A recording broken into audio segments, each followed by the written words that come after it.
laughed. Few people cried. Most people were silent. I remembered the line from the Hindu scripture, the Bhagavad Gita. Vishnu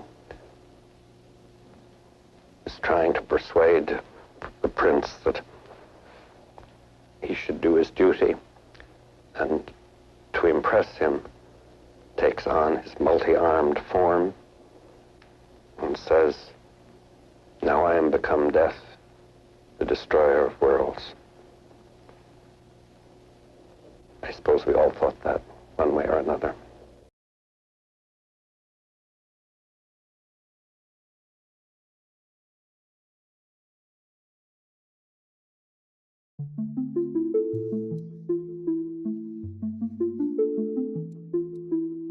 Welcome to the Devil in the Details podcast with your host, Will Nesbitt. Hello, everyone.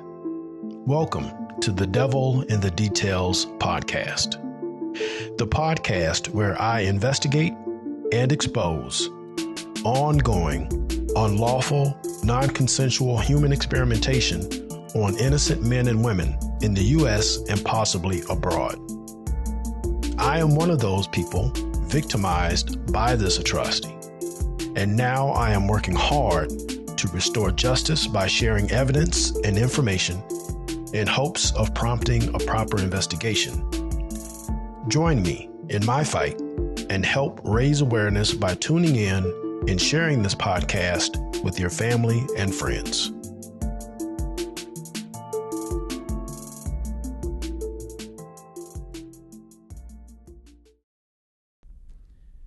We discovered soon after I entered office that with the specter of an atomic war looming like Armageddon, far nearer than it does today, the United States government actually did carry out on our citizens experiments involving radiation.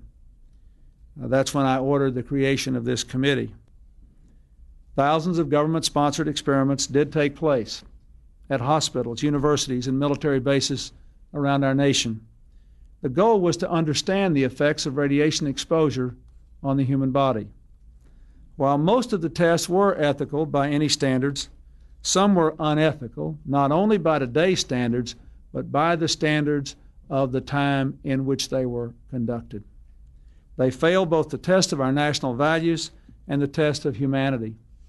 In one scientist injected plutonium into 18 patients without their knowledge. In another, doctors exposed indigent cancer patients to excessive doses of radiation, a treatment from which it is virtually impossible that they could ever benefit. The report also demonstrates that these and other experiments were carried out on precisely those citizens who count most on the government for its help, the destitute and the gravely ill. But the dispossessed were not alone. Members of the military, precisely those on whom we and our government count most, they were also test subjects. Informed consent means your doctor tells you the risk of the treatment you are about to undergo. In too many cases, informed consent was withheld. Americans were kept in the dark about the effects of what was being done to them. The deception extended beyond the test subjects themselves to encompass their families and the American people as a whole. For these experiments were kept secret, and they were shrouded not for a compelling reason of national security, but for the simple fear of embarrassment, and that was wrong. Those who led the government when these decisions were made are no longer here to take responsibility for what they did. They're not here to apologize to the survivors, the family members of the communities whose lives were darkened by the shadow of the atom and these choices. So today, on behalf of another generation of American leaders and another generation of American citizens, the United States of America offers a sincere apology to those of our citizens who were subjected to these experiments, to their families, and to their communities. When the government does wrong, we have a moral responsibility to admit it. The duty we owe to one another to tell the truth and to protect our fellow citizens from excesses like these is one we can never walk away from. Our government failed in that duty, and it offers an apology to the survivors and their families, and to all the American people who must be able to rely upon the United States to keep its word, to tell the truth, and to do the right thing.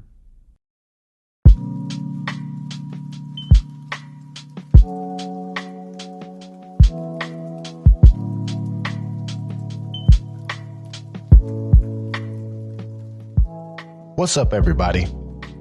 Thank you for joining me for another episode of the Devil in the Details podcast. I am your host, Will Nesbitt. Thank you for being here.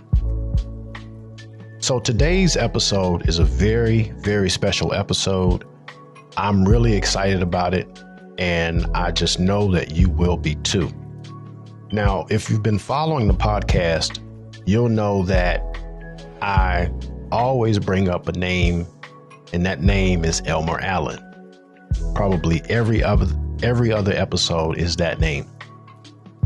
And I bring his name up, number one, because his story resonates with mine and my circumstances, and also because he deserves to be remembered for all that he endured. You know, this was a life that was interrupted by the greed and selfishness of researchers. And if you don't know who Elmer Allen is, Elmer Allen was one of the 18 people that was illegally and secretly experimented on with plutonium radiation during the whole time that Oppenheimer was building his nuclear device. Okay. And I do detail his story. There's an interview that I have with his daughter, Elmerine Allen, which is episode 10. If you go back and look through the other episodes, you'll see it there. It's the exclusive interview with daughter of Elmer Allen, one of Oppenheimer's human guinea pigs. And also there's another episode called Secret Experiments, Black Bodies that I did, where I talk about this experiment, but also other secret non-consensual experiments that were conducted. I strongly advise to go back and look at those episodes. They're really good. And I think you'll find some really good information on those. Now, today's episode, in continuing with Elmer Allen's story, the public became aware of those experiments thanks to the hard work and journalism of today's guest, Miss Eileen Welsome. Now, a little bit about Miss Eileen Welsome. She's an investigative reporter and author who has received many national awards for her work, including the Pulitzer Prize for national reporting. Her first book, The Plutonium Files, America's Secret Medical Experiments in the Cold War, was published in 1999 and is in the process of being republished. She is also the author of The General and the Jaguar, Pershing's Hunt for Pancho Villa, and Cold War Secrets, A Vanished Professor, a Suspected Killer in Hoover's FBI. She received a master's degree in oral history in 2020 from Columbia University and currently lives in Denver, Colorado. Now, without further delay, I want to bring on our guest, Miss Eileen Welsome. Miss Welsome, how are you today? I'm doing just fine, thank you. How are you? Oh, I'm doing great. Thank you for asking. I appreciate you being here today to tell your story and to give us a lot of really good information and to share your knowledge. And let's get into it. Okay, well, I'm ready to go. So tell us about you and your background. We know that you're an investigative journalist and author, but just kind of give us a little bit more detail about your background. Okay. Well, I'm a trained journalist. I got a journalism degree from University of Texas at Austin, and I started out as a daily newspaper reporter. I actually worked in Beaumont, Texas. That was my first job. And I worked all the, old school, working through all the beats that first included the police beat, and then I moved into other areas, labor reporting. I did political reporting. After a couple of years in Beaumont, I moved to San Antonio, and I worked for, it was a very competitive market at the time. There were 3 daily newspapers, and I worked for 2 of them, and that's when I started to do more in-depth writing. And I got married, and my husband and I moved to Albuquerque, and I got a job at the Albuquerque Tribune, and I continued doing all kinds of reporting. I covered City Hall, I covered the courts, I covered the police beat, and in the process of doing that, I came across the plutonium experiment. The plutonium experiments, which is our main focus today for this interview. How exactly did you come to know that these experiments had taken place? So I had been at the paper for, I think I had maybe was there about a year. And I was sent over to Kirtland Air Force Base. The Air Force was in the process of cleaning up waste sites across the country. And one of those sites was in Albuquerque, and there were a couple of radioactive animal dumps. And I was really intrigued by that, and really curious as to what kind of animals were in the dumps and why were they radioactive. So that led me to another institution located on the base called the Air Force Special Weapons Lab. Now, it may have changed its name, but it was really a highly classified environment. And they gathered together, I would say, 15 to 20 old reports. And I went over there, and they led me to a basement and left me with these reports. And I sat at the end of the table and started to read. It was a Friday afternoon, and these reports went back to the 50s, and they were really horrible because they charted the course of animals that had been injected with plutonium, large amounts of plutonium, and it charted their ensuing radiation sickness and death. And so these animals were getting all kinds of tumors and so on and so forth, and then they'd be killed and thrown into these dumps. And so I thought that was horrible, but as a daily newspaper reporter, I knew that these were old experiments. The paper wasn't going to be interested in that. They were animals. So I knew I didn't have a story that day, but I kept on reading. And as I did so, my eye fell on a footnote at the bottom of one of these reports, and it mentioned an experiment with plutonium involving humans. And I was really struck by that. I really was startled. It was just a simple footnote.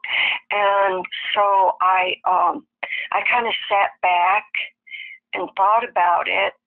And what came to my mind was, did the government actually inject people with the large doses of radioactive plutonium, and then did they develop this radiation sickness?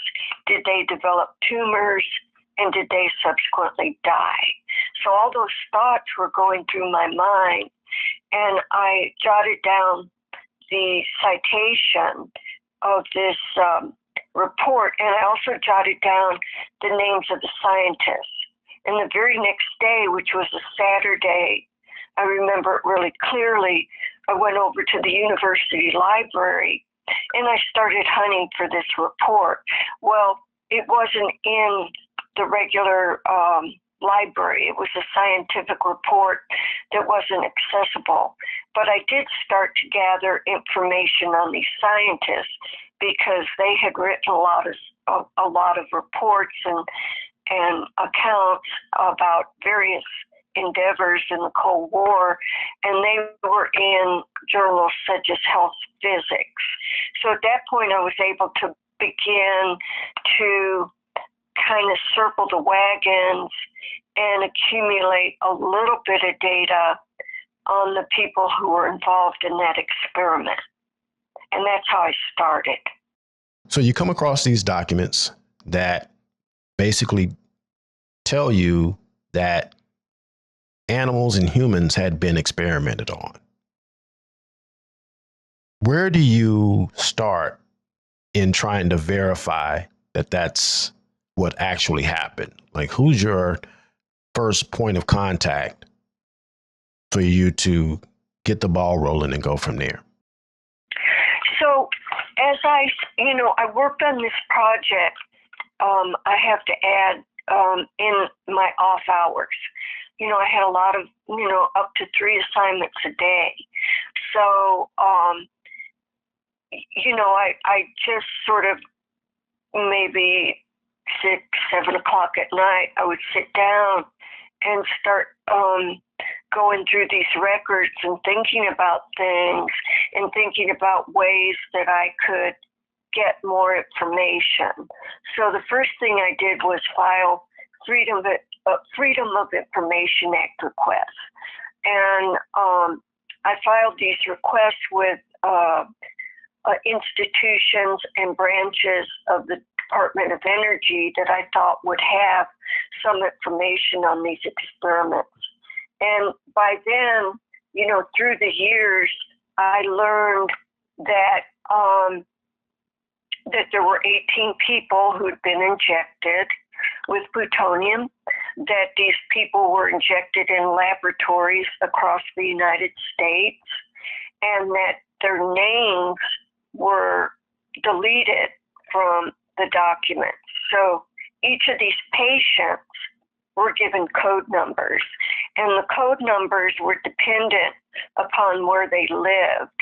And I had to learn a lot about the Manhattan Project because events just didn't take place in Los Alamos, where they built the bomb that everybody thinks of when they hear the words Manhattan Project. Actually, it was a far-flung effort, and there were studies, particularly biological studies, going on at hospitals and institutions adjacent to laboratories that had contracts with the federal government. So, for example, there were scientists in Chicago that were under contract. There were scientists and that were doing biological experiments with radioactive materials. There were scientists in San Francisco.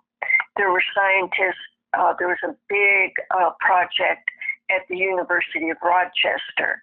And these were scientists that were all Q-cleared scientists. They had high-level security clearances, and they were doing studies on the effects of various radiation isotopes that they knew were going to be produced in great quantities when the first atomic bombs were detonated. And plutonium was the substance that they were most fearful of.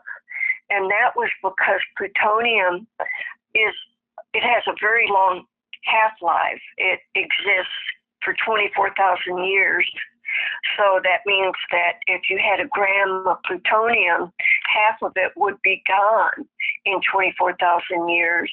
And then it would take another 24,000 years for the other half of it to decay into something that was harmless. So it's a very long-lived isotope. And they knew that plutonium behaved like radium. It also behaved like calcium. It was a bone seeker. It went to the bone. And they knew a lot about radium because there were a group of dial painters around the country that would paint these knobs and watches and all kinds of equipment with fluorescent radium. And the women that did that developed tremendous tumors in their jaw, throughout their bodies. They died very young, and they died grisly deaths. So the Manhattan Project doctors, who were, young men, 30s, 40s, they were very aware of what happened to the radium dial painters, and they were very fearful that they and workers in the bomb complex would also develop these tremendous tumors and die painful deaths. So that's why they were extremely afraid of plutonium. And as plutonium arrived in Los Alamos in greater quantities, the laboratories began to get contaminated. So there was a young chemist named Don Mastic that was working with microscopic amounts of plutonium, and I need to emphasize there was like less than an ounce of plutonium in existence at the time. And he was working with a microscopic amount of plutonium, and the plutonium underwent transformation during the night and blew up in his face. And some of it went into his mouth. And he went over to the medical office there, and the medical doctor, Louis Hempelman, pumped his stomach. And then this young chemist, Don Mastic, was told to go back to his laboratory and retrieve the plutonium. Meanwhile, Louis Hempelman was terrified after this incident, and he called another doctor named Stafford Warren, who was based in Oak Ridge, Tennessee, which is where the Manhattan Project had its primary offices. And so that was more or less the genesis of this experiment, was that accident in the laboratory. And that was that took place in 1944. So they concocted an experiment, they being the doctors and scientists of the Manhattan Project. And the idea behind it was they were going to inject plutonium, a certain amount of plutonium, into somebody, and then they were going to collect their excretion products, their urine and stools, in order to ascertain how much plutonium was excreted and left in the human body. So they devised this experiment. The first injections, and it was highly secret, top secret, classified. The very first injection took place in Oak Ridge, Tennessee. It was an individual named Ed Cade. He was an African American. He had been involved in an auto accident, and he was taken to the hospital there. And at that he had multiple fractures. And so at that time, a number of scientists in the Manhattan Project zeroed in on him as patient one. And a scientist at Los Alamos named Wright Langham, he was a chemist. He prepared the plutonium citrate solution. It was shipped to Oak Ridge, and then it was injected into Ed Cade's body without his knowledge or consent. And there was a great deal of controversy afterward about who did the actual injection, because nobody wanted to take credit. And I use quotes there for this injection, but as best as I can ascertain, it was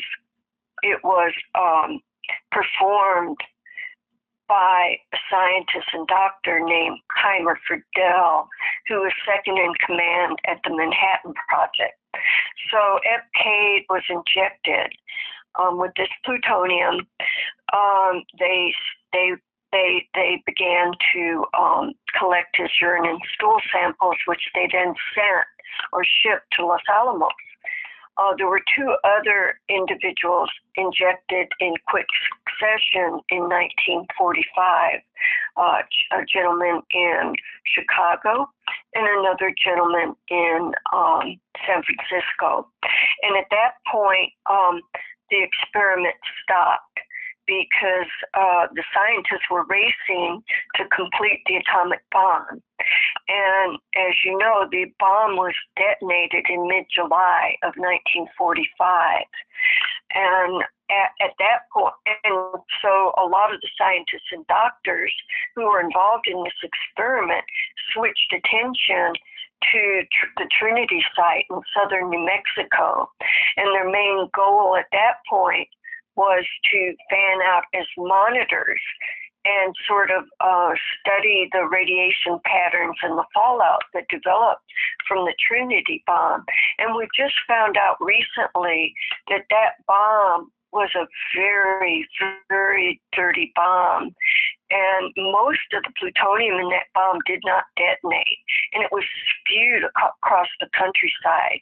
And many, many people were exposed, and so were subsequent generations. But I'll get back to that in a minute. So, you have 3 people injected with plutonium. Trinity occurs. Then the 2 bombs are dropped on Japan. So a lot of the scientists and doctors who were involved in this first experiment either went to Japan or were really engrossed, of course, in what had happened there or what had happened at Trinity. So there was a pause in the plutonium injection experiment, and then it resumed in 1946 and continued into 1947. And at the end of that period, 18 people were injected, 11 people at the University of Rochester Strong Memorial Hospital, 3 people in Chicago, and 3 people at the University of California Hospital in San Francisco. So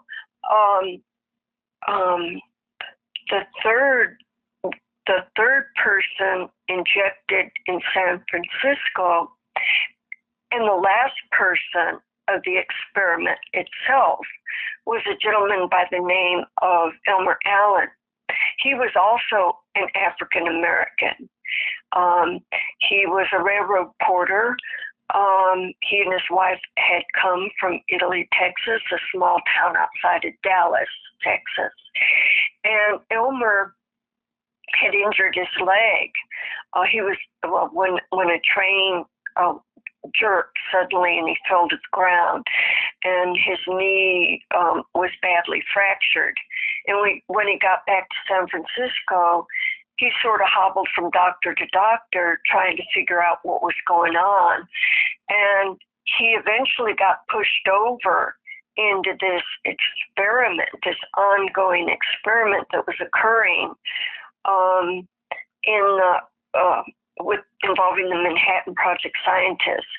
And Elmer Allen was injected with plutonium in the left calf, and 3 days later that leg was amputated at high thigh. And I don't think that Elmer Allen, I personally do not think he had, they allegedly amputated his leg because they said he had a bone cancer. And I don't believe he had a bone cancer. I think he had a badly damaged knee. But on the bone cancer he was alleged to have, usually normally occurs only in children, and there was no history of that kind of cancer in his family. Now, I will say that on this experiment, there were 3 African Americans involved in this experiment. There was also one young boy, a young woman, and other people of different age groups and illnesses who were injected. But I have a lot of information in my head, so maybe I should circle back around to how I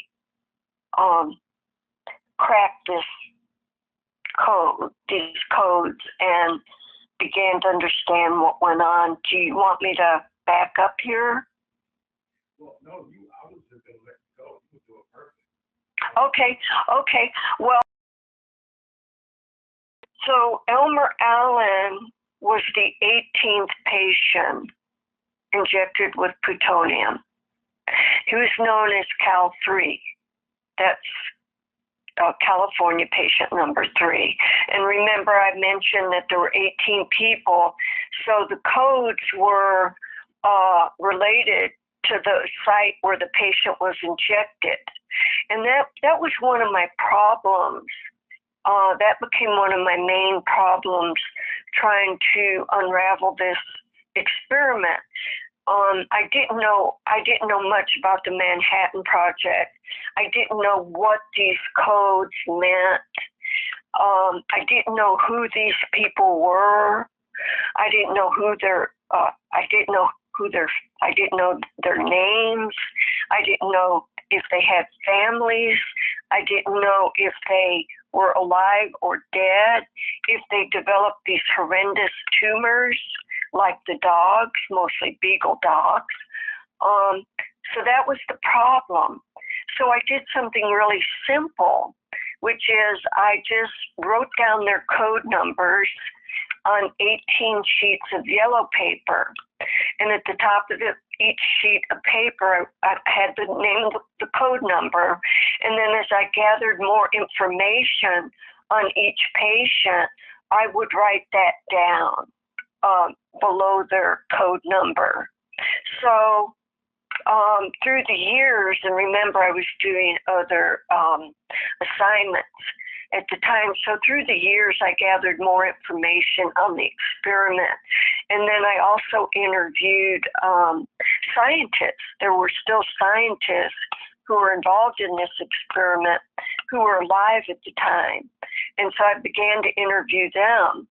The federal government, meanwhile, I had my Freedom of Information Act request moving forward. The federal government basically laughed in my face, and they said, why are you looking into this old experiment? It's absurd. We don't have any documents. Get lost. And I thought, no, I'm not going to get lost. I knew enough to know that this had occurred. And I also knew that the Freedom of Information Act was designed to help not only journalists, but people in the public learn about what the government had done. So I kept these FOIAs working. And eventually through the years, I'd get little scraps of information from the federal government. And one of the most valuable pieces of information was a document. It was a summary of this experiment and what the scientists and doctors had done through the years, the major events. And so this piece of paper had the names of the patients, of course, were whited out. They were redacted. And so were the names of the scientists. But there was a little information left in this document. And as I was going through it one day, I looked at the documents and I noticed that one of them mentioned this Cal 3.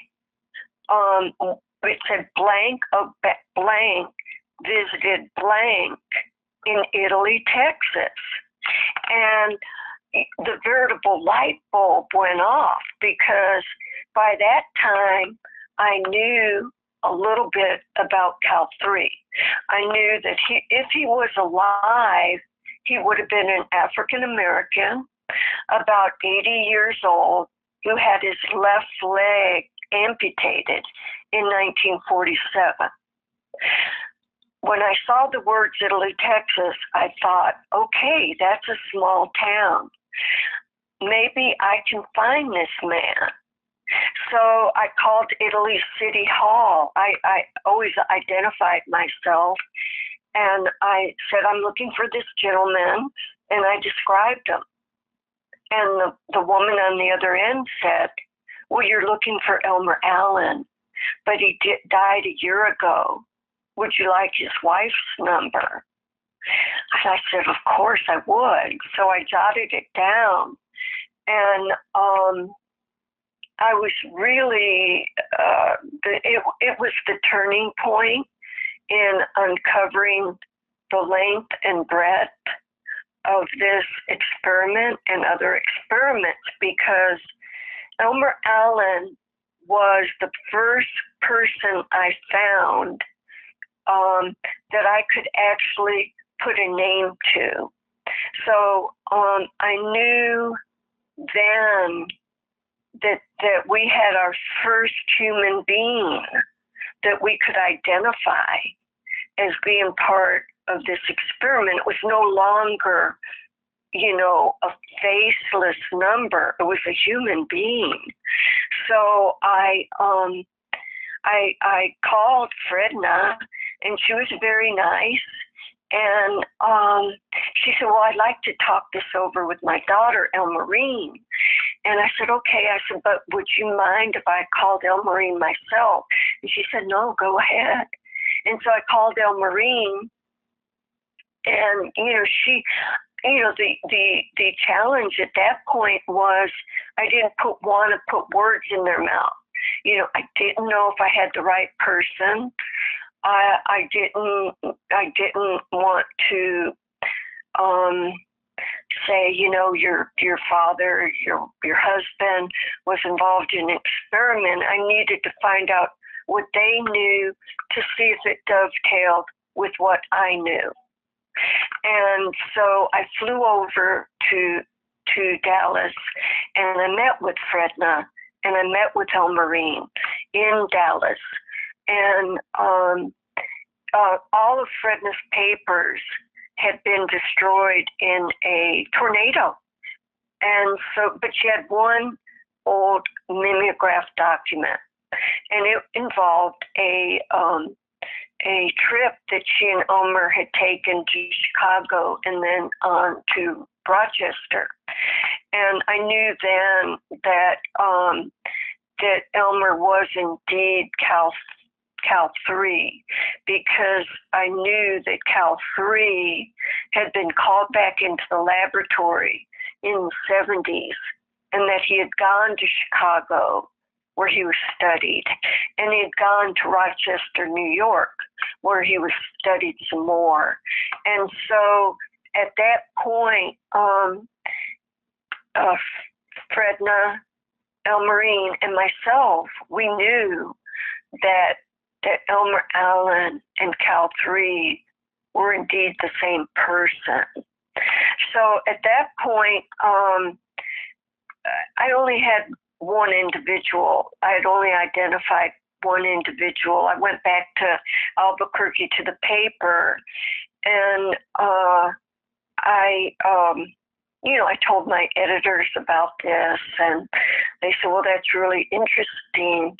And so I continued to work on the experiment in my spare time, at night, on weekends, and continued to move, nudge these Freedom of Information Act requests forward.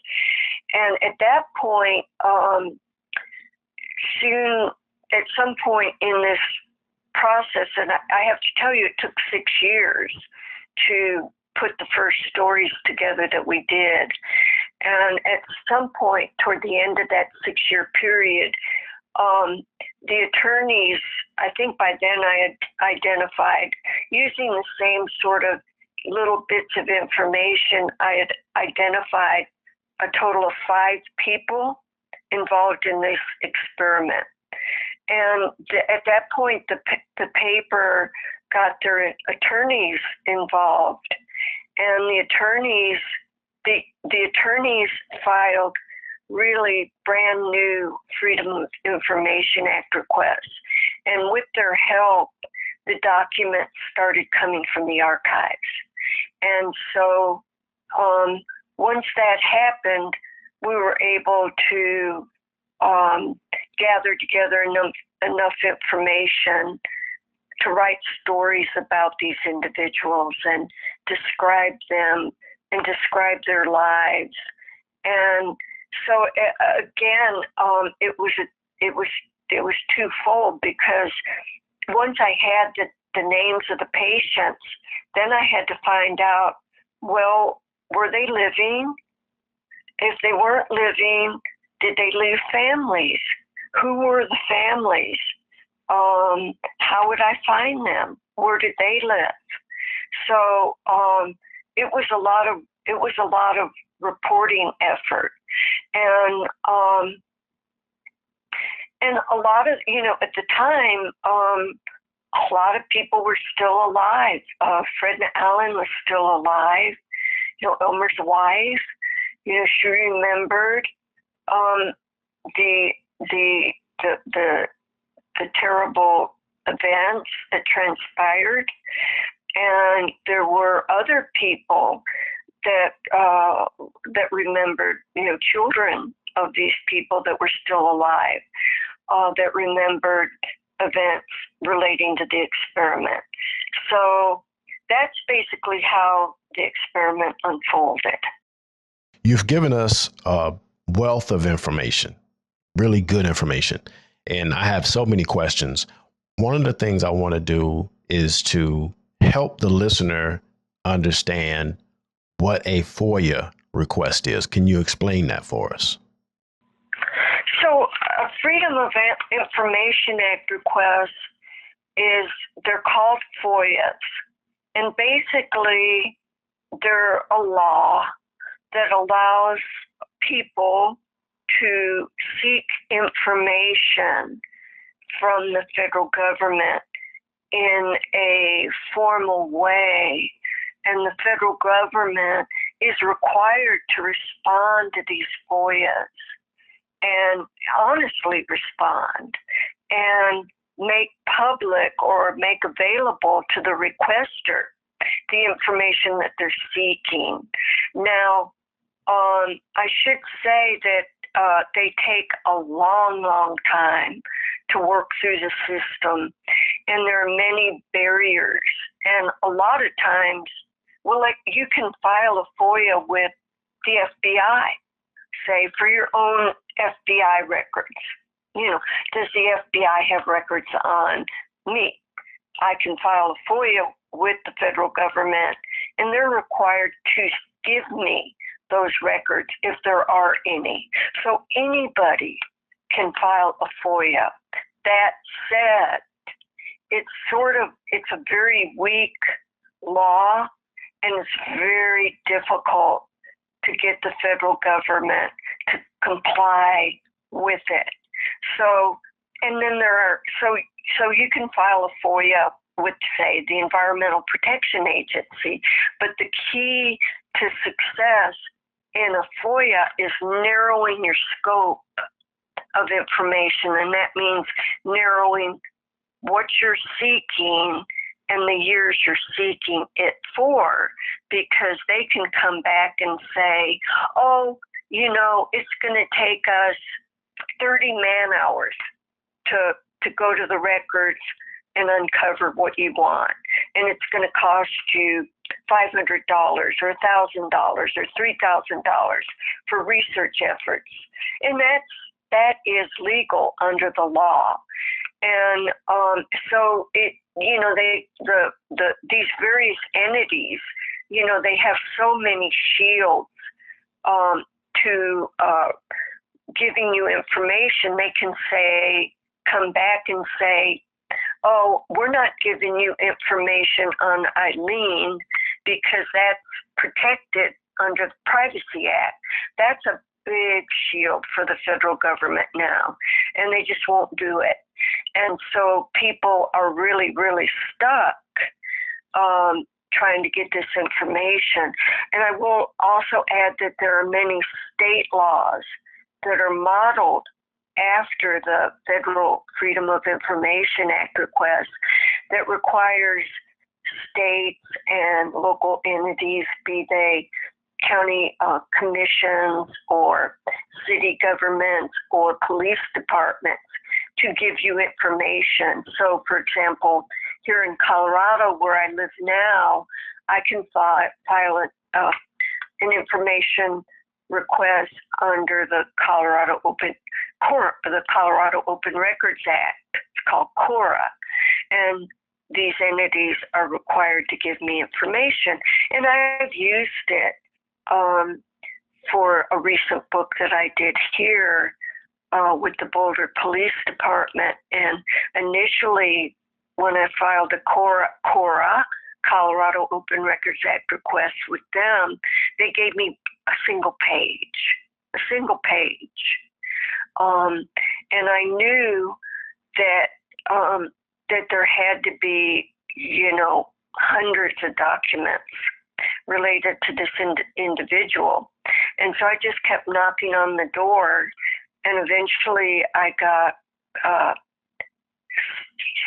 6 volumes worth of documents. So it is a tool that can be used by journalists or by anybody, any member of the public, but you have to dog the entity that you're seeking information from, and that means calling them, itemizing what, writing down when you called them, what they gave you, keeping a record of your correspondence, close records, following the paper trail. Sometimes you have to file new Freedom of Information Act requests. I filed them with Chicago. I filed them for the plutonium experiment. I filed them with Chicago. I filed them with Los Alamos.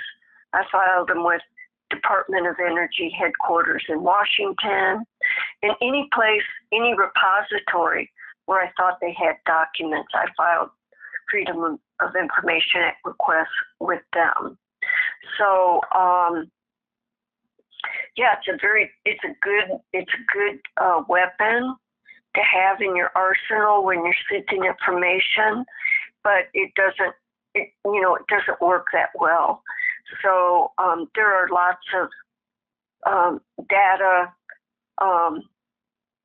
There are other ways to get information, but it just requires studying the records and thinking about who may have information about the subject you're seeking. So you call the families and you contact them to verify the information, and you're letting them know that their loved one, their family member, had been used as a guinea pig in a secret experiment. How do they take that information? I can only imagine what it would be like to hear something like that. How do they receive this news? They were most of the people were shocked. They were shocked. They were appalled. They felt betrayed. They felt like, their loved one, their husband, their father, their brother had been just turned into a number. And so there was a lot of dismay and shock. And there was some embarrassment too, because, people thought, well, I should have known more about what was going on. I should have paid attention to what these people, these doctors and scientists were saying to me. So for example, Fredna Allen, she was really, she was a very spiritual woman. She was very mild-mannered. She was very educated. She taught school. She was very, very patient. She was very loving, and she was a very trusting woman. And when she realized what had happened to her husband, she felt a great sense of betrayal. And she also felt like, well, I should have known better, in 1947. I should have been able to, somehow stop this event from transpiring, but, we have to remember that these events took place at a different time in our history. And so doctors at the time that these experiments were occurring, they were very godlike. And so, when they told Fredna that Elmer had this cancer in his knee, why should she not believe them? It was one of the best hospitals in the United States. It still is today. And, why would she question the diagnosis? And when they said that his leg had to be amputated in order to avoid this cancer from spreading, why would she not have approved it? Of course, I've got Elmer's medical records. Fredna, with the help of Fredna and with her approval, I got his medical records from the University of California Hospital. And in those medical records, there was only one document that showed me, one or two documents, I should say, that indicated and absolutely proved that he was a patient in this experiment. And that document was the alleged consent form. And it was not signed by Elmer. It said patient agrees to, substance that is going to be injected into his calf. And it was signed by two doctors and not by Elmer. And the University of California Hospital in San Francisco later alleged that proved that he gave his informed consent. Well, he did not give his informed consent, because informed consent means he is informed about what is happening to him. He is truthfully informed about what is happening to him, and he gives his consent. Well, he did not know what was being injected into him. How do I know that? Because this was a classified experiment, and plutonium was still a very highly classified word, and very few people at the time, even though there had been 2 bombs dropped on Japan by then, very few people knew what radiation was and what plutonium was.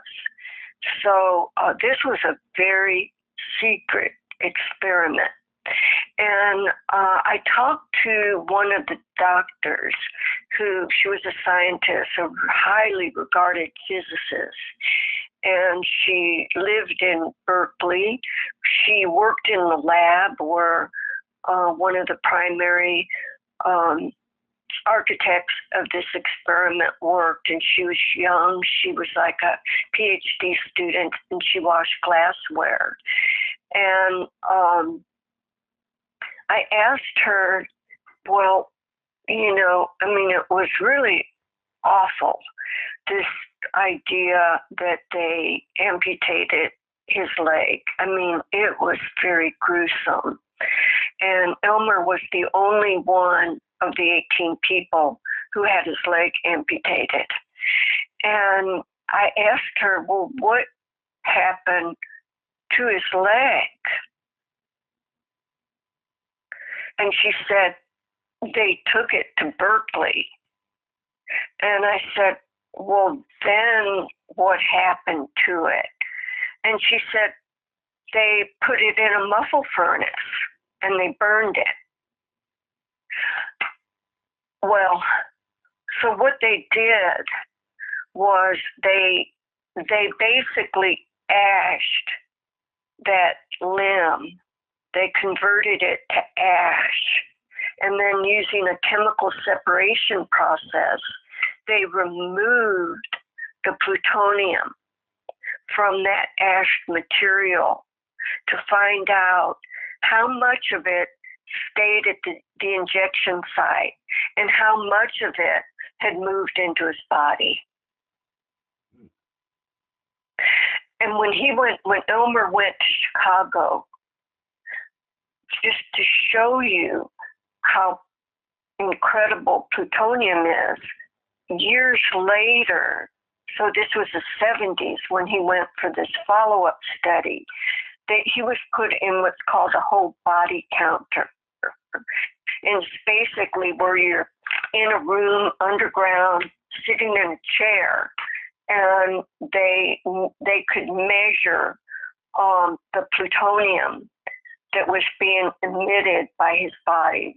They also took blood samples, they took x-rays, they took excretion samples, and they saw changes in his bones from this radioactive material that had been injected in his body in 1947.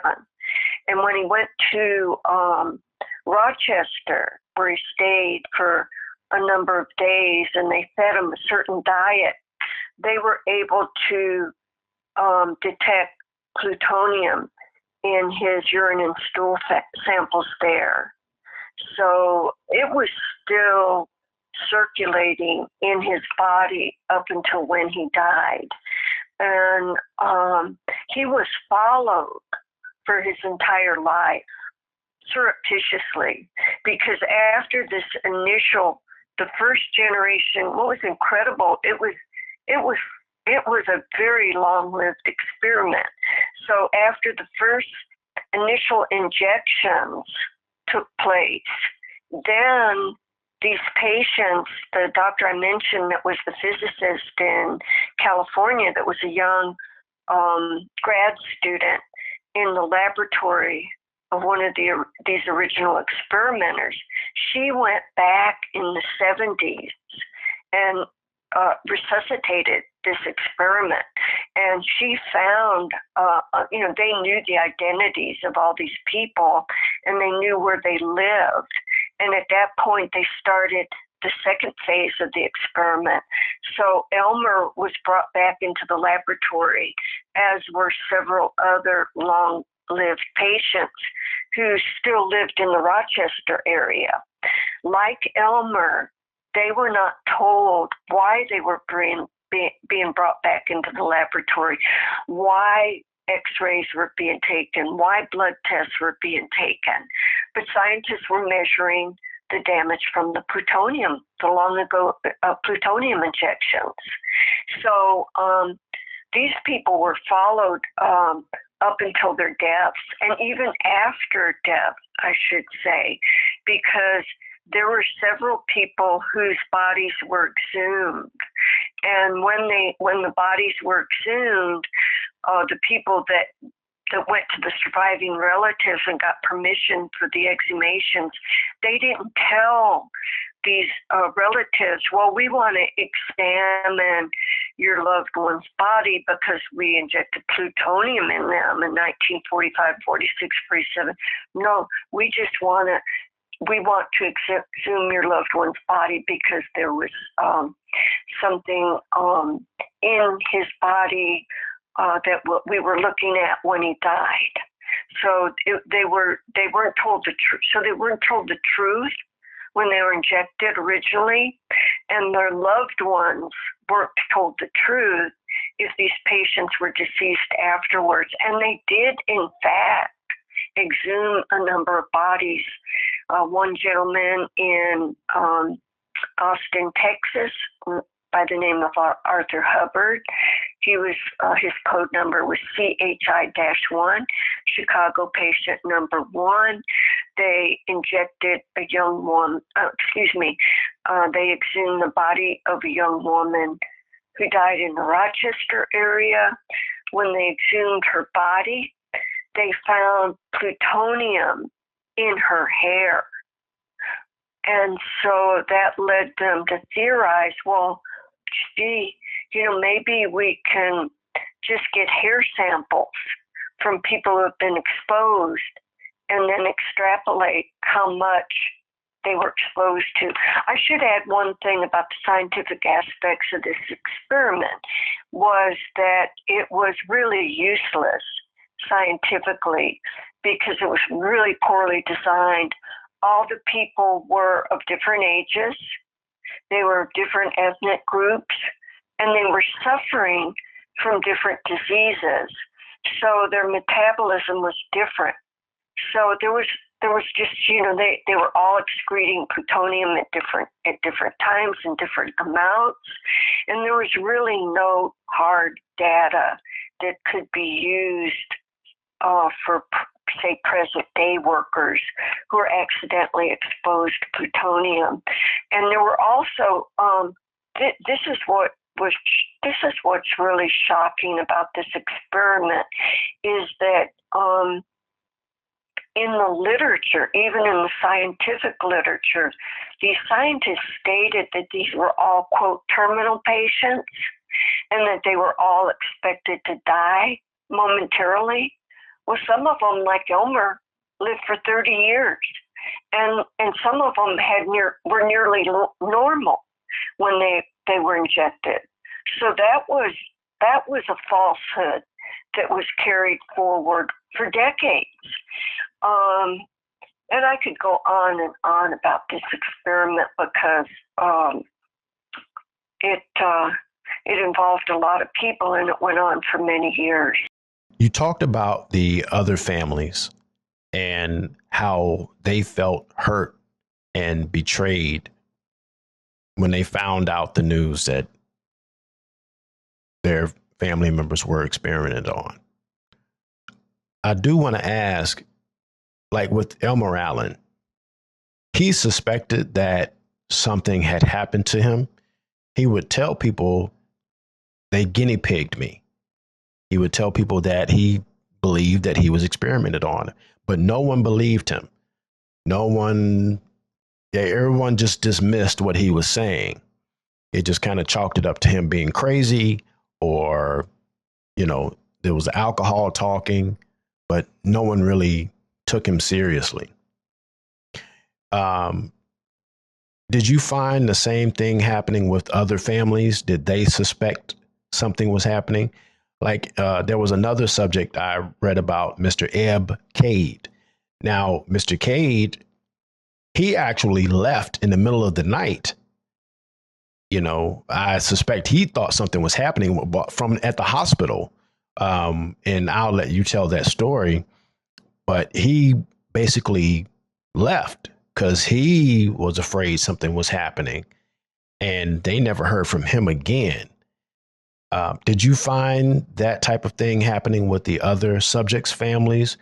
Were they trying to tell people what they believed? Did they suspect something was happening or suspect something, foul that was going on? Well, like going to Ebb Cade, he was really a mystery to me pretty much for the duration of the project, because you're right, he did escape from the hospital, and I got a letter from a gentleman after the initial reports came out. He said he had been an orderly in Oak Ridge, and at the time, and his job was to carry away Eb Cade's bedpans. And he said that Eb Cade was moaning in the bed and seemed to be in a lot of pain.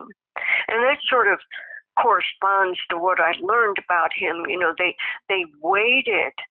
This is just another nefarious aspect of this project.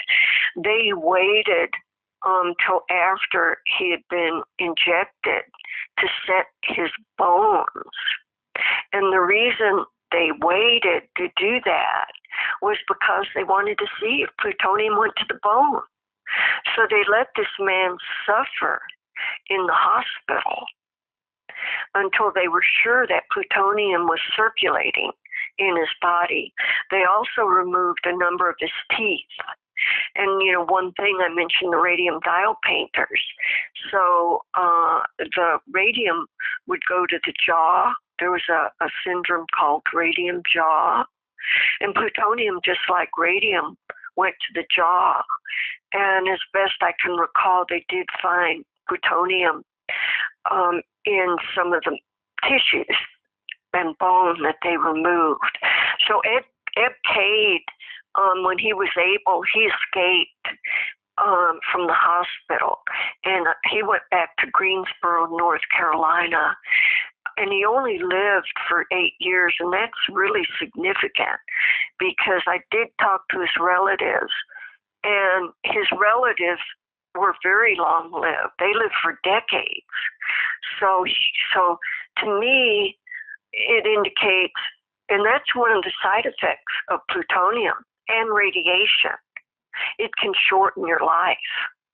And his life was indeed shortened.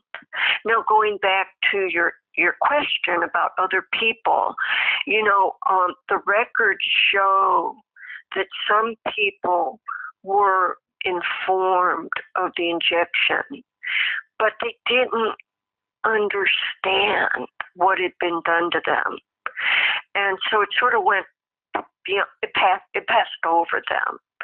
And there was a woman, Ida Schultz Charlton, in Rochester, and she was studied for a very long time, as was another woman named Janet Stott.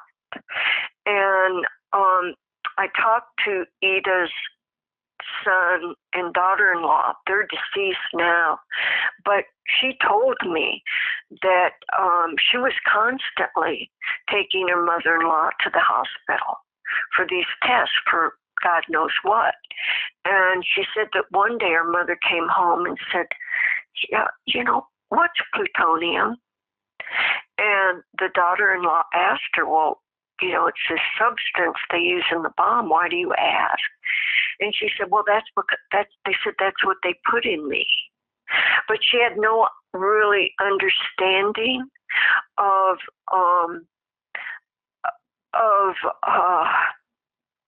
what plutonium was. Remember, it was a very secretive element. It was the word plutonium was classified during World War II. The very word it was called product, the product, quotes, or 49, which were the atomic weight and element, numbers taken from the atomic weight and element of plutonium.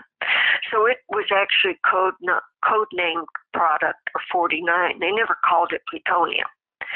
So there's just no way that these people who had been injected really understood the significance of this highly radioactive material that was injected into them. And Janet Stott, one of the other plutonium injectees in Rochester, she had a skin disorder, and after the injection, she never felt well again. She was basically an invalid for the rest of her life. She developed several forms of cancer. She had cancer of the larynx when she died, and and she, she just could never get up off the couch. She knitted, but that's about it. And her son did all the housework. I mean, all of it. And, they sort of came to view Janet, he did, and the grandchildren did, as sort of, that she was just sort of, what's the word I'm seeking? I can't think of it now. But they just didn't believe that she was really sick. And then after this experiment came to light, they thought she was a faker and a hypochondriac. And after this experiment came to life, Janet Stott's family got this huge box of documents from the Department of Energy. And in those documents, it showed that she was tracked for her entire life, just like Henrietta Lacks. Even after death, they were trying to get x-rays and blood samples, and they wanted to look for chromosomal damage from these injections. So it went on for decades, and it went through several generations of scientists.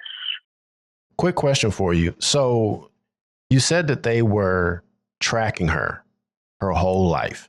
Now, with Mr. Elmer Allen, when he tried to talk to his doctor, and he told his doctor that he thought that he was being experimented on, and his doctor basically dismissed him and even had Mr. Allen diagnosed as a paranoid schizophrenic. Okay. But as it turns out, it came out that the doctor was actually sending Mr. Allen's medical records to the Department of Energy. He was actually feeding them his information, and that's one of the ways they were tracking his health and the progression of what they had done to him. Is that one of the ways that they were tracking her as well? Absolutely. That is exactly how they did it. So in the case of Elmer Allen, Fredna gave me permission to talk to his doctor in Italy, Texas. And of course, they're deceased now, but I remember really very clearly talking to him. And I said, well, did Elmer Allen, ever tell you that he suspected that he was a guinea pig, or that he'd been injected with something, or that he'd been injected with plutonium? And this doctor said, oh, yes, he told me that. He said, but I put it in the back of my bonnet. And he said, I thought this was an excuse for him not acting as well as he should be acting.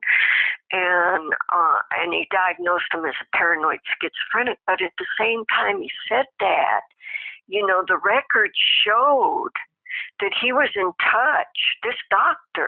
These doctors, and Elmer had a series of doctors, as everybody does, that these doctors were in touch with scientists at Argonne National Laboratory in Chicago. And the Argonne scientists were saying, well, we'd really like Elmer's body, should he die. And Elmer's doctors were saying, oh yeah, no problem. We'll keep in touch with you, and we'll keep you informed as to his health. And so they were that tells me that they plan to take Elmer's body after death and autopsy it. And in the case of the Rochester patients, it was the same thing. I talked to a doctor up there who took care of several of these plutonium patients, and I asked her, I said, did you ever tell these individuals? And I think she took care of 3 of them. I said, did you ever tell these individuals, did you ever tell them that they had been injected with plutonium. And did you ever tell them the reason for the government's interest? And she said, well, I remember. She said, it just really wasn't important to me whether they were injected or not injected. And she said, I just felt that once they had been injected, that it was important to get as much information as we could for the record. And that remark by her really floored me, because I got their medical records. I mean, I got the medical records of Ida Schultz Charlton, again, with permission of family. And it showed that this doctor, her name was Christine Waterhouse, that she had seen Ida once a month maybe for decades. And I thought, well, surely, you developed a personal relationship with this person, to the point where you should have, kind of really sat them down and explained what had happened to them and why you were studying them and what the possible side effects and ramifications could be. But she never did.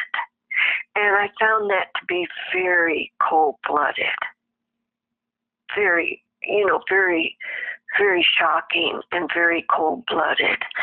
And that was, and that's how they were with all of these patients. They were cold-blooded predators. I can't say it, but as plainly as that. In order to carry something like this out and participate in these type of experiments as a researcher, or anyone else that helped perpetrate this type of thing, you really have to be a certain type of person. You have to dehumanize the subject in order to be able to participate in this, to not even see them as people, to not see them as human beings. They give them these code names like Cal3 and CHI1 and so on. Number one, as for secrecy's sake, so that when they use their names in the documentation that they know who they're referring to, but they use that to kind of keep things secret. But also that's a symbol of dehumanization. It's a symbol that these are not people to us. These are subjects, and you're ruining their lives without their consent for your own gain. And you have to see someone as less than human in order to do something like that. That was exactly, that's sort of going to the deep part of the matter. And that was really, you hold it up and, you look at this process and you have to like really, really think deeply about it, because in order for the doctors and scientists to do what they did, they had to dehumanize their subjects. They had to turn them into numbers. That way, they couldn't, that was a way of extracting information and a way of not letting, so their conscience and their sense of ethics could be, if they had any sense of ethics, could be undisturbed, because if they viewed these patients as less than they were, then they could use their bodies and their byproducts for whatever they wanted, for whatever scientific research that they wanted to do. And that's exactly what they did, was turn these people into numbers. And then even when I was doing the research for these series of articles, I knew that I had to refer to these patients by their code numbers. So, when I talked to them about what they did, I didn't say Elmer Allen. I said Cal 3. Or when I was talking to Dr. Christine Waterhouse about one of the Rochester patients, I didn't use the person's name. I used their code numbers, because had I used their names when I was doing the research, I knew that would have alerted them to the possibility of lawsuits. And they wouldn't have talked about these individuals as freely as they did. So, dehumanizing these people and other people used in similar experiments is a really big part of the process, right? You have to dehumanize them, make them less than you are in order to use them. And I suppose, they viewed this as, they rationalized in their mind why they were doing this. So in the early days, it was for national security, and then it was to protect the workers in the Manhattan Project, and it was for science. It was for the good of science and for general knowledge.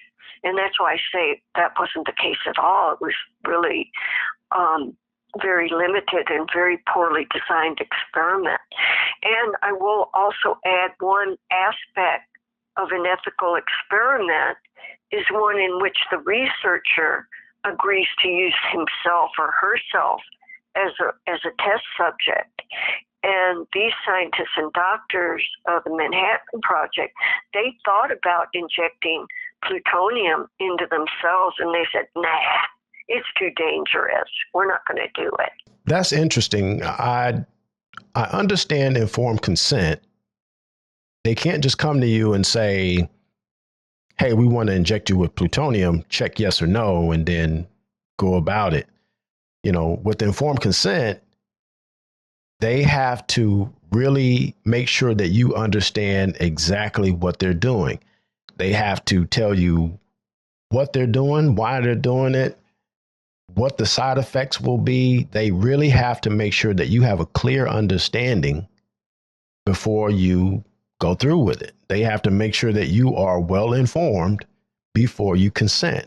But what I didn't know is that, if I understand you correctly, the researchers have to submit themselves to the same research. Is that right? That's not the case today. This was like what informed consent. In the case of Elmer Allen and his consent form, that's what it looked like in 1947. If two scientists agreed and signed a document, that was viewed as, that's not how it is today. The patient has to be fully informed as to what the side effects of a procedure are going to be, what the benefits are going to be, what the possible side effects are going to be, and then they have to give consent. But there's one, and I'm not an ethicist or a bioethicist, so but there is one school of thinking that a normally educated human being can't really give informed consent, because some of this stuff is so complex that only the people who are doing it really understand the side effects, or the patient is so loving and trusting and in need and so vulnerable, right? These were very, very vulnerable people. They were in a hospital. And if you think about it, when you're in a hospital, you know, you're more vulnerable than somebody who's walking around. You know, you're really at the mercy of your doctors. And there's this thinking that even then, informed consent, even when the patient gives it, it's very tricky to really give informed consent. Because sometimes they, you know, no matter what a doctor might say, like, okay, we're gonna expose you to 300 rads of radiation, and this may or may not help your breast cancer. Well, the patient so desires for this therapeutic method to work that they're going to give consent no matter what. So they don't really hear all of what these doctors and scientists are telling them. What are some of the obstacles you faced in doing the research and writing the stories for the paper and in putting this into your book, The Plutonium Files? Well, you know, I would say the obstacles I faced mostly dealt with getting information, right? Because this was, by the time I was working on finding this out, several decades had passed. And so, you know, it was, where is the information? How do I get it?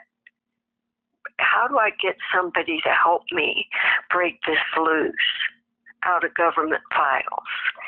And then once I had some of the information, how do I, in a country of millions of people, how do I find these 18 people? How do I find their identities? You know, I thought it was a wild goose chase. I mean, I thought there's no way I'll ever find these names. And so I just kept going. You know, I suppose it just requires a willingness to go through the tedium of paperwork, to just keep going, not to be discouraged, not to be turned away.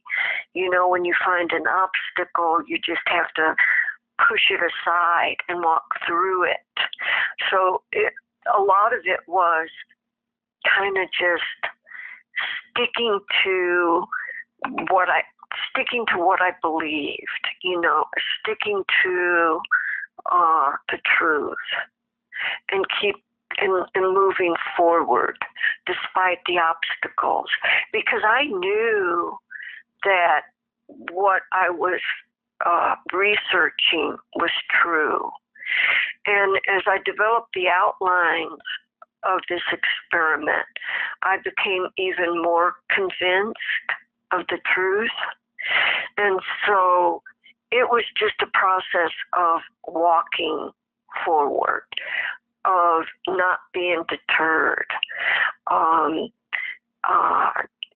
the discouragement came from all sides, right? I was discouraged because, you know, initially the editors at the paper felt like, well, this is really not a worthy story. It's decades old, and, you know, we're a daily newspaper. We deal in daily events.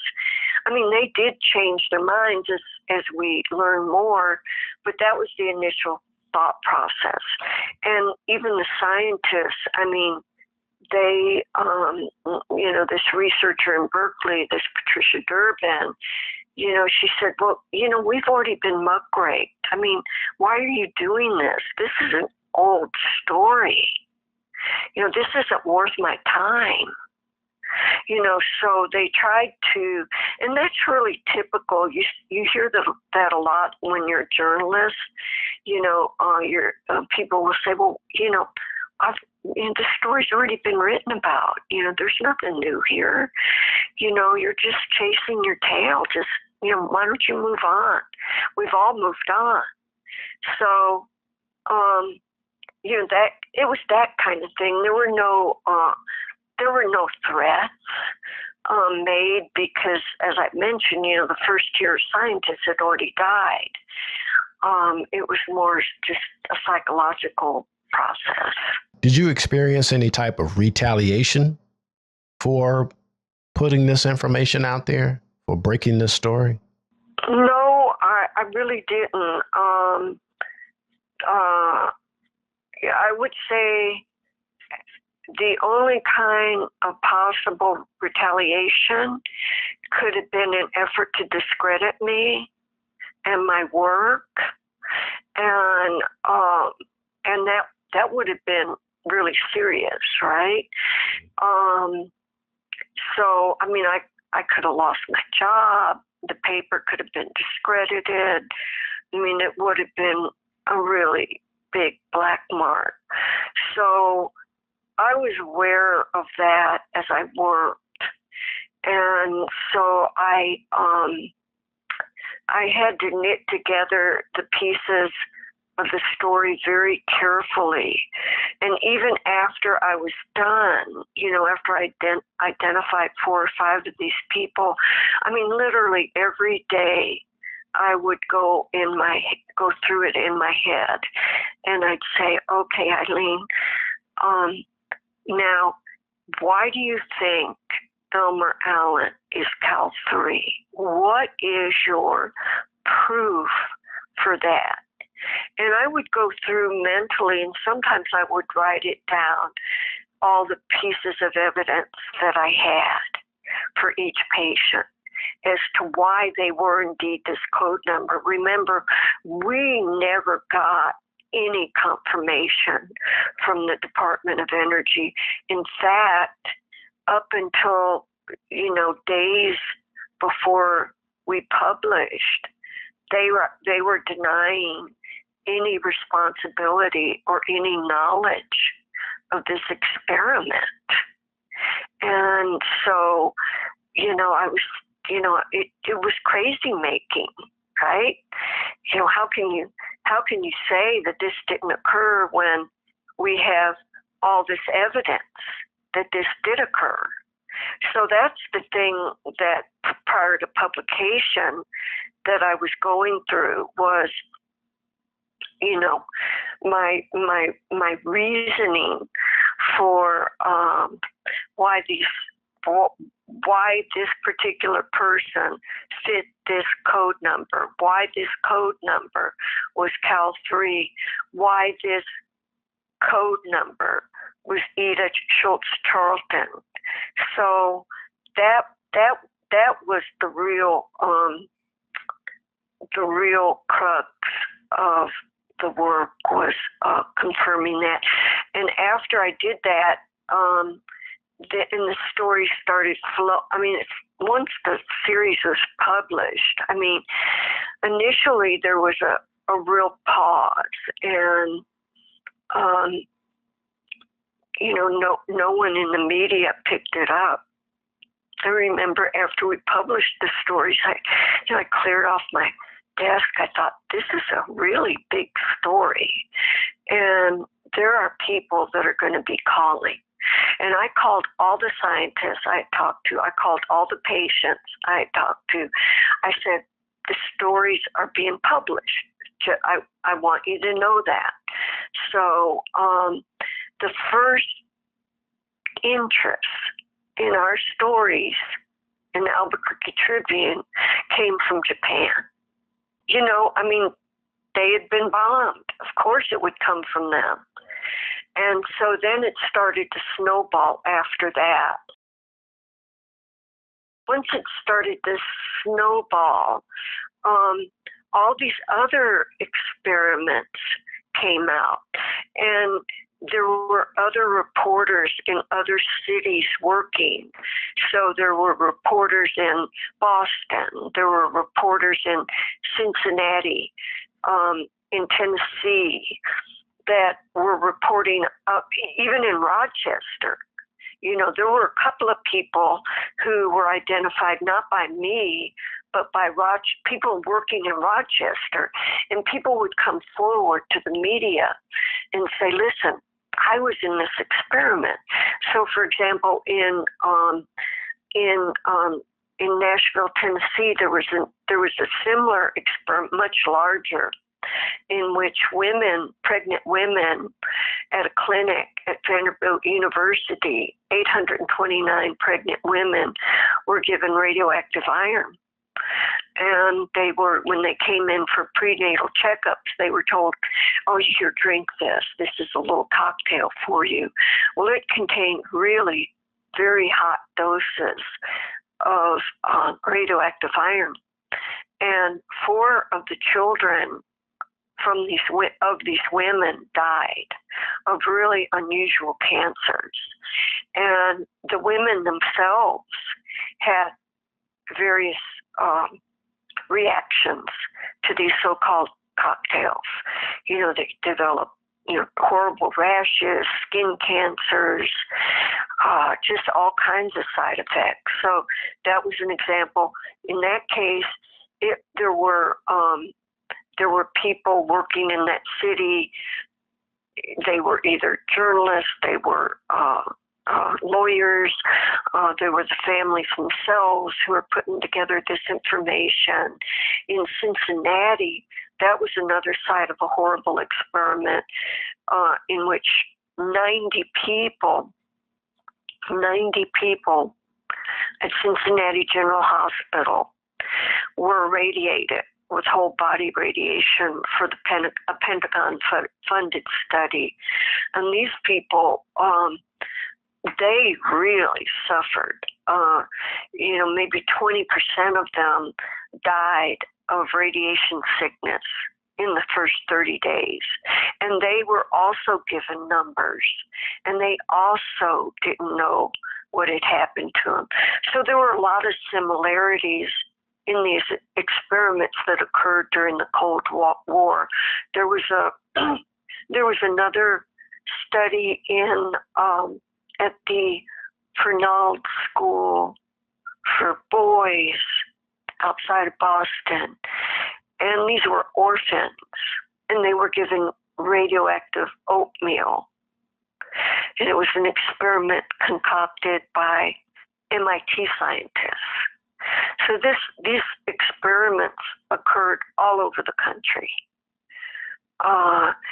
but there were similarities to the plutonium experiment. They were often multi-phased experiments, and they occurred over many years. There were levels of secrecy, and the patients were patients were dehumanized, and they were just treated as numbers and throwaways. They tend to always choose people that they know that they can get away with doing this to. They did. As one doctor said in an oral history, he said, we chose people who didn't ask questions. And this doctor was asked, so not the children or not children of other doctors, and he said, no, that they chose people who wouldn't ask questions. They chose people, I view it as they chose people who were vulnerable. They chose people who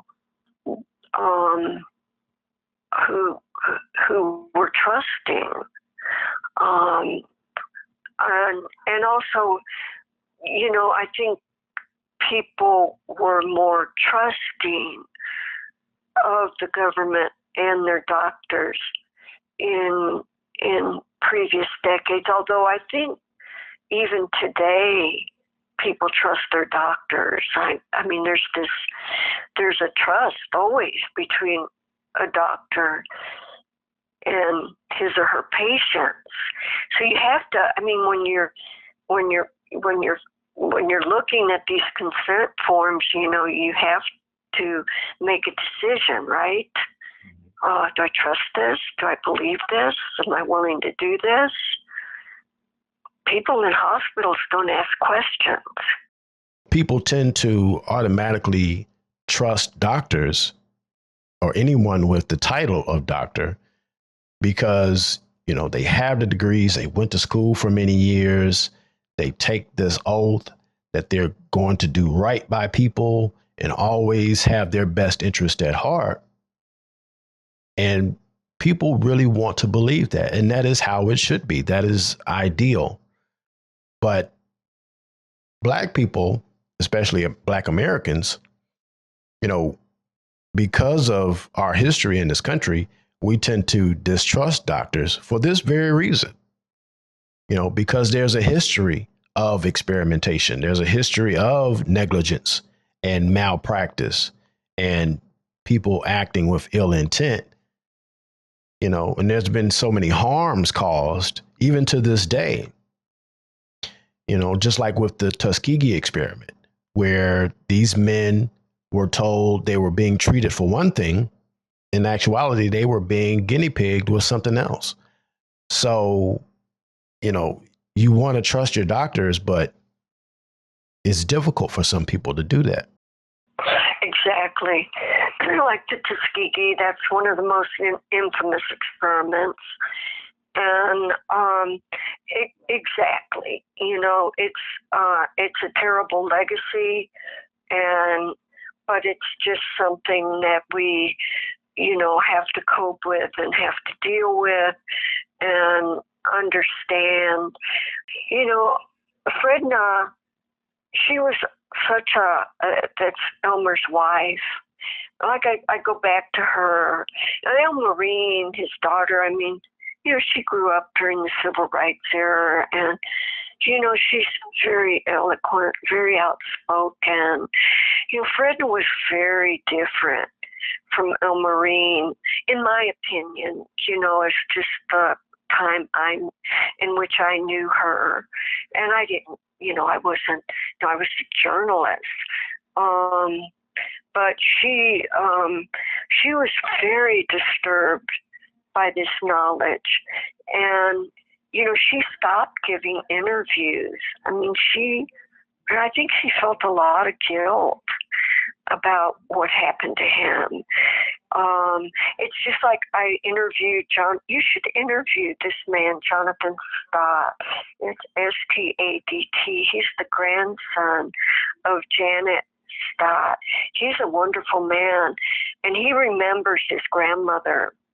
And he was there when the documents came in from the Department of Energy. And he and his brothers and sisters, all registered the same sort of shock. And, and also underneath the shock, there's a sense of shame. Oh my God, I was selected. What's wrong with me?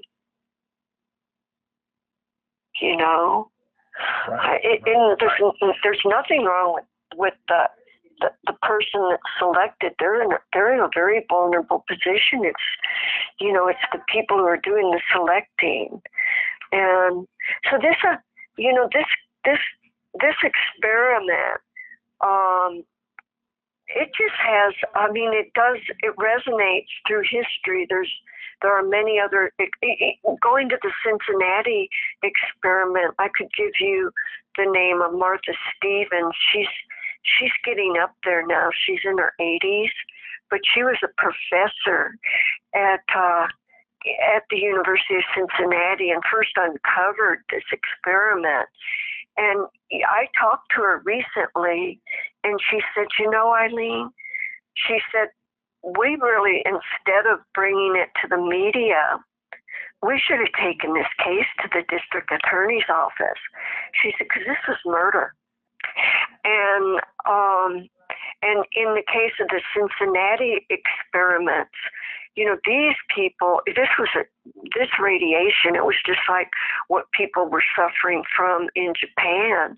And so in the first 30 days, and the same with the plutonium, you experience radiation sickness, which is nausea, vomiting, a real sense of discomfort. And then what happens is your blood counts go down and you get infections. You're not able to recover from the infections.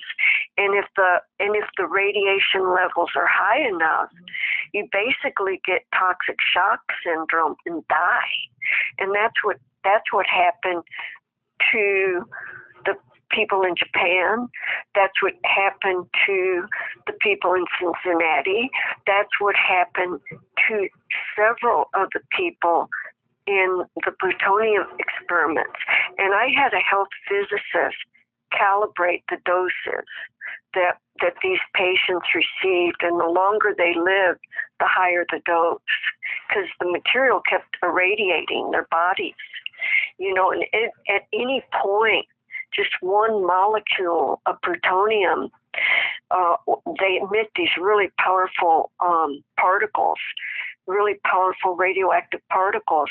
And those radioactive particles can hit a cell and break apart that cell and cause a cancer to develop. Now, that's very simple, what I just described, but that's the basic mechanism. But if the dose is high enough, you basically get very sick, and you lose all your blood cell counts just decline to nothing. You can't fight off infections, and you die. And that's what happened to one of the Chicago patients in the plutonium experiments named Una Mackey. She did have cancer, 2 forms of cancer.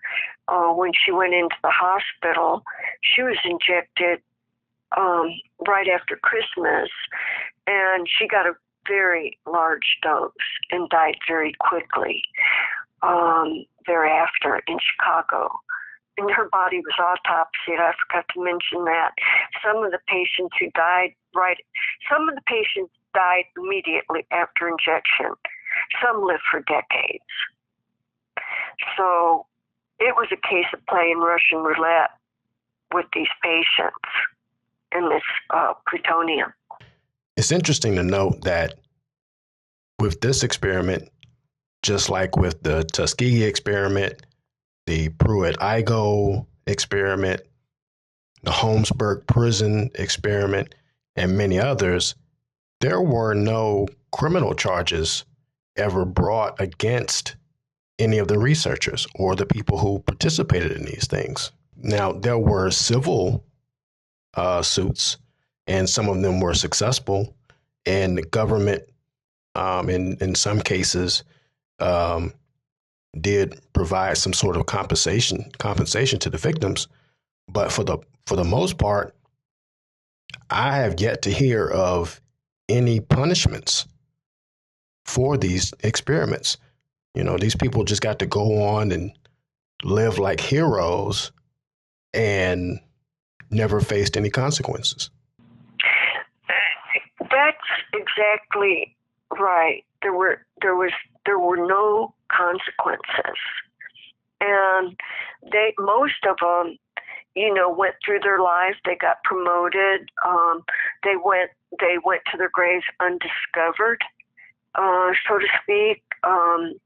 They were, some of these scientist doctors, they're well known now, but they weren't J. Robert Oppenheimers. They weren't Enrico Fermis. They weren't well known at the time of their death. And they were promoted. They had good salaries. They published papers. They were well thought of. I will say this, and there were no consequences. And that what was really sad to me was even in the 90s, after the contours of these experiments became known, and it was a supposedly enlightened time, this committee of bioethicists that were formed by President Clinton to look into these experiments. I mean, the only ones they basically condemned were institutions. And that was like condemning no one. they didn't single out one researcher for condemnation. They said, oh, well, we don't know enough about this. We don't know the times. The times were different. Informed consent was different. We can't judge them by today's standards. So there were no charges brought against these individuals, despite the fact that they not only violated their Hippocratic oath, but they committed physical harms. They assaulted people. And that's what I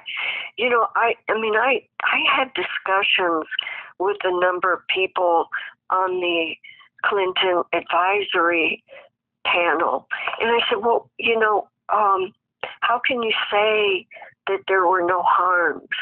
I said, you identified, they literally identified hundreds of these radioisotope experiments that occurred during the Cold War. And I said, well, how can you say there were no harms done? I said, you don't know that because you don't know the names of these individuals, number one. And number two, if you're going to do something, say, that's even harmless, like injecting somebody with a very light dose of, say, radioactive iodine. I said, if you're going to do that, at the minimum, shouldn't you tell them? And they couldn't answer that question. Shouldn't you tell them? That's just basic courtesy. Oh, Eileen, I want to give you this radioactive calcium because we want to see how your bones are doing. Is that okay? Is that okay with you that we do this to your body? They couldn't even judge that, which I saw as a real failing. These were ethicists. They also said things like, well, we can't ban the release of radioactive substances on an unknowing population because there might be national security concerns. There might be. So they didn't even ban that. They had all kinds of releases. Many of their findings, the problem with that committee is that they said they were going to set the record straight, and they just muddied the record. And they did get new documents released. They did provide new facts. But overall, I would say that they muddied the record and they didn't do their job. And for example, I go back to Trinity, when they detonated that bomb. So there was a huge amount of plutonium that was spewed out in southern New Mexico.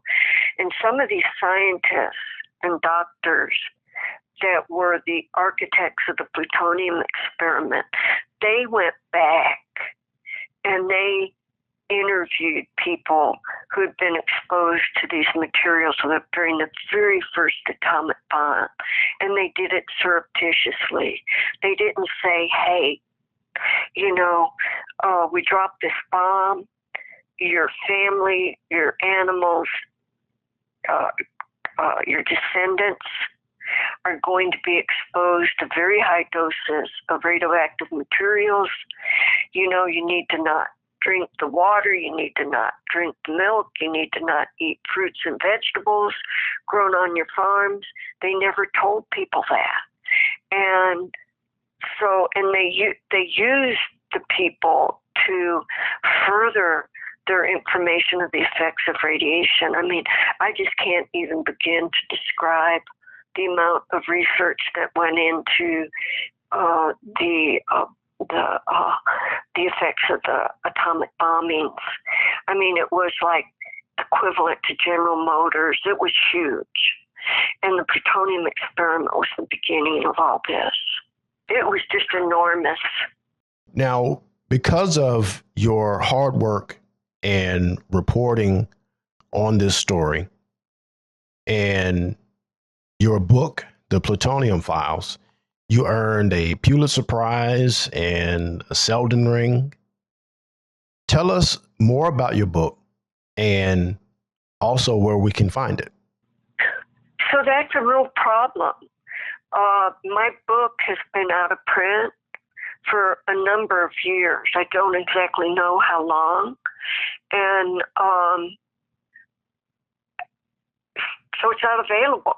I mean, at one point it was on this site called the Internet Archive, which it scraped my book without my permission and put it up there. And it was sort of a garbled version of it.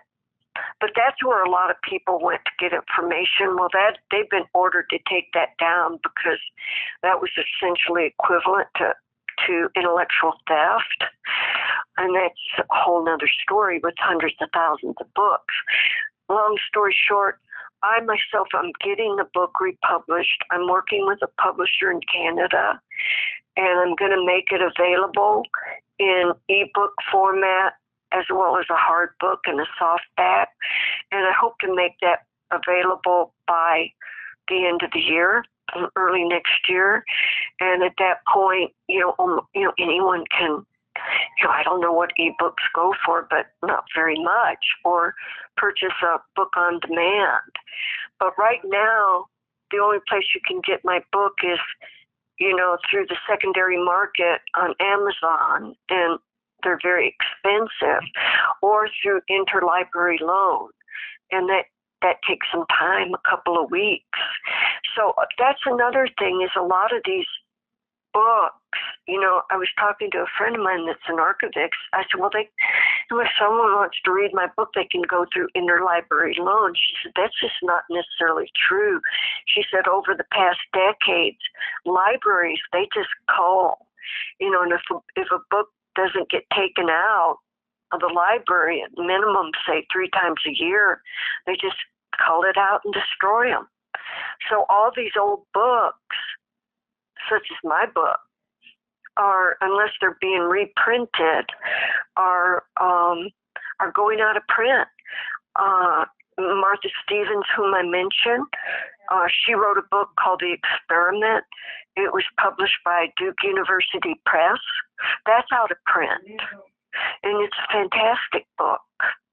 And unless Duke University Press decides to bring it back, they've got anyone interested in what went on in Cincinnati has to pay a lot of money to get it, or copy a version of it from someone else. These books are very hard to find right now, but my book is coming back. I just decided, it's just, it's not ego, but it's just too important to lose this information forever. This type of information should always be available to people.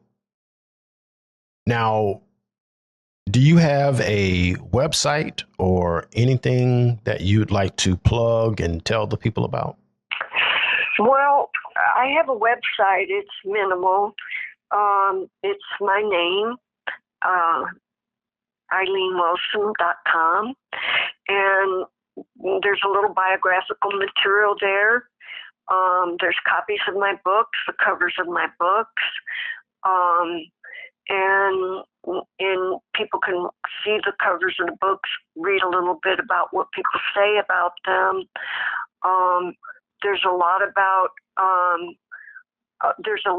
these individuals that I talked about on the internet, not in the detail that I go into in my book, but once this is a really big effort, getting this book back in print, because it just technically, it's a big book, and I've got maybe, the book contains 1,000 footnotes.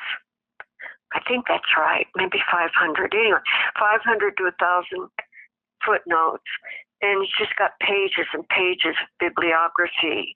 And so everything in that book that I write about is highly documented, and it's kind of a roadmap to where people can find these documents and read more on their own. And my purpose in writing the book was, hey, don't believe me. No one has to believe what I say. Don't. Take it with a grain of salt. But go read this book and then go get those original documents and read them and come to your own decision as an informed reader. And so hopefully when my book gets republished, and that's sad, to have spent all this time, the inception from the footnote to the publication of the book was 12 years. 12 years is a very long time in my life. And so for that to just go away just doesn't feel right. And so once I get this back in print, I can maybe start putting some of these documents online, or people can go and link into these documents and find this information out for themselves. Well, please keep me posted and let me know when the book is republished, so I can let my listeners know, and so that people can go out and get this book, because this is information that people really need to have. They need to know this. This is history that should be taught. I agree, and I will say just one more thing about these studies / experiments is there was just one more study experiment I wanted to bring up, because it's so much like Tuskegee, and you can tell your readers about that, but you probably know more about that than I do. But this study that's really similar to the Tuskegee study, in my mind, is a study involving uranium miners. And these were people who mined for uranium in the West, mostly in Arizona, Utah, New Mexico, Colorado. And they went into the mines.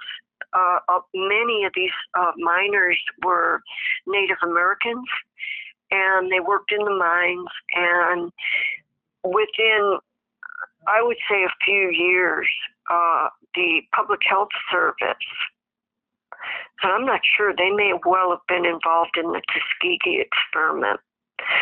The Public Health Service knew that these miners were getting exposed to really huge doses of radon, and they didn't tell the miners, and they let them continue to work. And then they watched as the miners developed lung cancers, and they continued to watch. And then miners died, and they continued to watch, and they continued to do their epidemiology studies. And so it went on, just like plutonium, for a decade, 2 decades, more than that. And these miners and their families are still trying to get compensation to this day. And they're having a really hard time because the records are missing, or they've been destroyed. And for example, I was looking into the uranium miners, and there was a doctor that was really involved in these studies. And I tracked down where his papers were, and I found his son. He said, I took a whole trunk of my dad's papers to the University of Utah. And I said, really? I said, well, they're not there. I cannot find them. And I finally contacted or got a hold of an archivist up there, and they told me, well, these documents contain privacy information. So these documents, they've been cataloged, but they won't be released for 50 years. And that brings me to Elmer Allen and the plutonium injectees. I gave my records for that experiment and for my book to the University of Colorado in Boulder. That, assuming, okay, people can go up there at minimum and look at these records.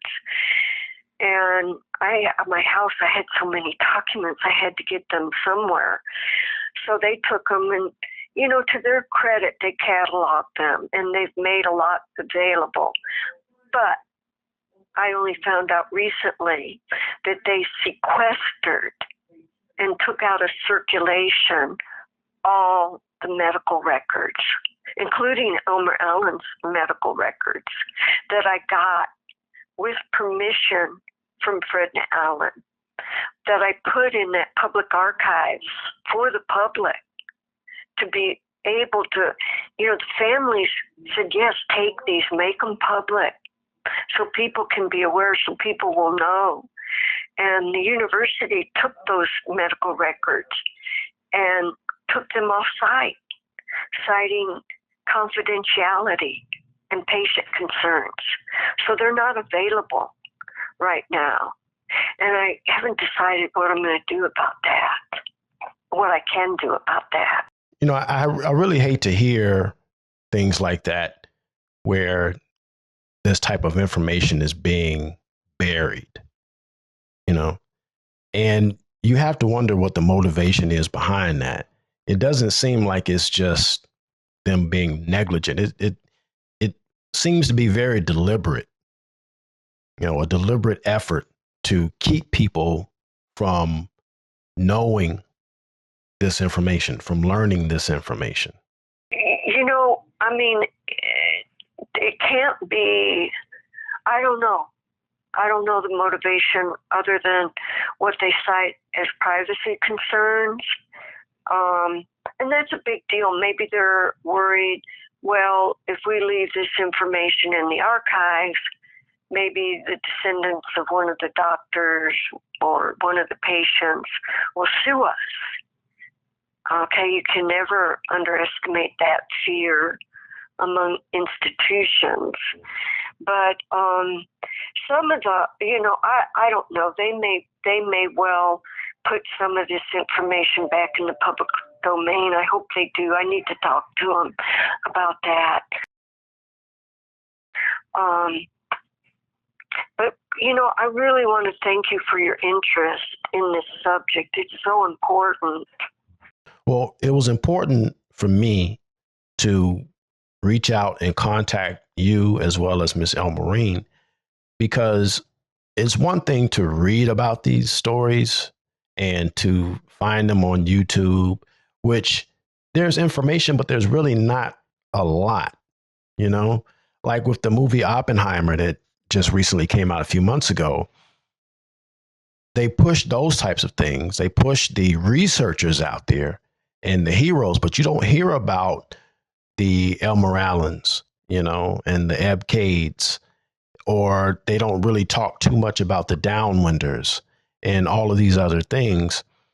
So to talk with you and Miss Elmarine and to hear these firsthand accounts of the research you've done, and for her actually seeing what her father went through and what their family went through because of this, it was important for me to be able to share this with other people so that they know, hey, these types of things happened and are still happening to others.